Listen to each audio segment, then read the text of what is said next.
ठाणे जिल्हा एकता मंच, महाराष्ट्र राज्य, ठाणे जिल्हा तसेच राष्ट्रीय कार्यकारिणी यांच्या माध्यमातून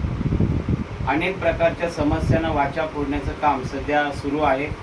गेल्या अनेक दिवसांमध्ये मुरबाड शहरातील तालुक्यातील अनेक प्रशासकीय अधिकाऱ्यांना आपण पत्रव्यवहार केले आणि त्या पत्रव्यवहारांचा दणका आपल्याला बघायला मिळाला।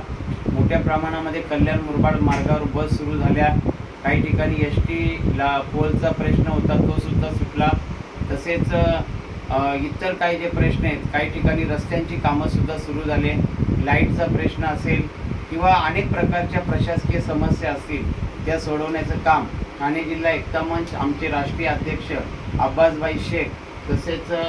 या ठिकाणी उपस्थित असलेले उपाध्यक्ष निजामभाई शेख, राष्ट्रीय कार्यकारिणीचे सर्व पदाधिकारी कार्यकर्ते, एक महत्त्वाची समस्या ती म्हणजे मुरबाड तालुक्यातील खेडले गावात गेल्या अनेक वर्षापासून रात्रीची जी बस सेवा होती संध्याकाळी 7:30 वाजताची, त्या संदर्भामध्ये आजच आपण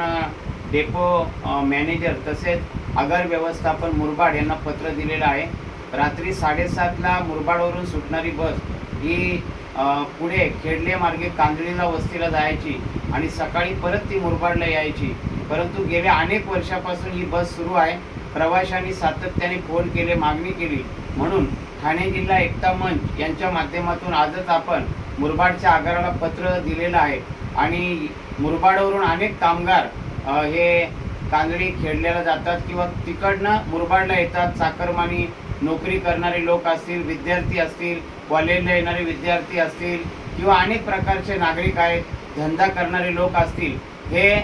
कांजळी खेडल्यावरून मुरबाडला येतात आणि त्यामुळे त्यांची गैरसोय होत आहे। म्हणून आम्ही हे पत्र आगार व्यवस्थापन मुरबाड यांना दिलेलं आहे आणि त्यांना आम्ही या माध्यमातून विनंती करत आहोत की आपण लवकरात लवकर खेडले कांजळी गावाला जाणारी रात्रीची जी बस आहे ती आपण सुरू करावी आणि पुन्हा एकदा ती वस्तीला राहून सकाळी कशी मुरबाडला येईल यासाठी आम्ही हे निवेदन मुरबाड आगार प्रशासनाला दिलेलं आहे। ठाणे जिल्हा एकता मंच यांच्या माध्यमातून मुरबाड बस प्रशासनाला विनंती आहे की लवकरात लवकर आपण खेडले कांजळी मार्गे जाणारी बस सुरू करावी। धन्यवाद।